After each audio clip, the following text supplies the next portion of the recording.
गध्यावरच बसून येते. कायचं ते घोडय घोडय असं होतं बदमाश. घोडं इथून तिथवरी गेलं का हागलं, इथून तिथवरी गेलं का हागलं. त्याला आला असं ना तरास. हे एवढं मोठं वजन कुठं सहन करणार आहे. धरलं दिलं आपटून ह्या माणसाला खाली. कव आपल्या लग्नाले 10 वर्ष झाले. लग्नाले 5 लाख रुपये खर्च आला होता. ह्या हिशोबानं रोजचे मले याला खर्च 50 रुपये पडते. माहित आहे काय? का व तुम्हाला एवढा लग्नाचा हिशोब काढायचा होता तर तुम्ही माझ्यासोबत लग्न कायले केला बा? हा? आणि तो दाखवा ना पहिले. माया बाबाने तुम्हाला 2 लाख रुपये हुंडा दिला, तो द्या पहिले वापस.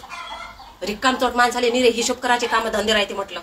तुमचा खर्च पाहा ना पहिले किती आहे. तर एका दिवसचा खर्च पहा तुमचा किती आहे. तर 30 रुपयाचा खर्रा आहे.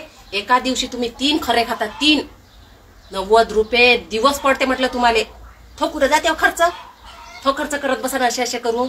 मोठे चालले तिथं गणित करायले तर मोठे चालले खर्चाचा लग्नाचा हिशोब काढून राहिले. तुम्हाला पैसे म्हटलं 90 रुपये दिवस पडते ना.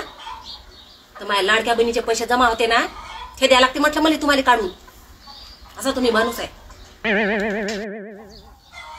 काय? म्हणजे त्याला लाडकी बहिणीचे पैसे येते तर तुम्हाला मागून राहिली का? व लग्नाचा खर्च कोणी केला? एक ट्रॅक्टर 1 ट्रक केला होता म्हटलं लग्नासाठी.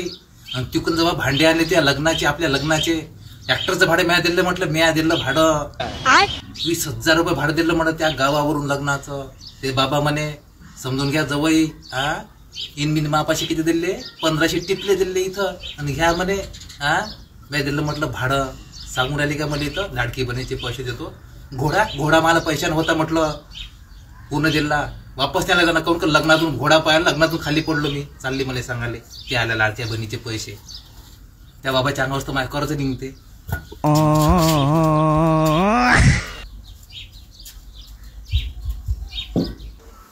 मग घोडा कायले केलं होतं? गधच करते. गध्यावरच बसून येते. कायचं ते घोडय असं होतं बदमाश.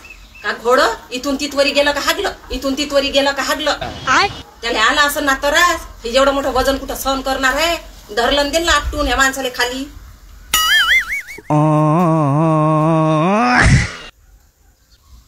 असे काय पाहताय?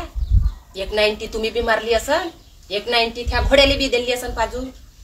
कायले रायला घोडा आणि दिला आपटून पयाला तसाच. अव बंद करणं माता माय सती माय. पहिलेच माझी चड्डी उडली ना. हवा घराडनं तिकडे पळली ना. पायनं कुठं पळली माझी चड्डी तर इथं बऱ्याच लटकवली आहे.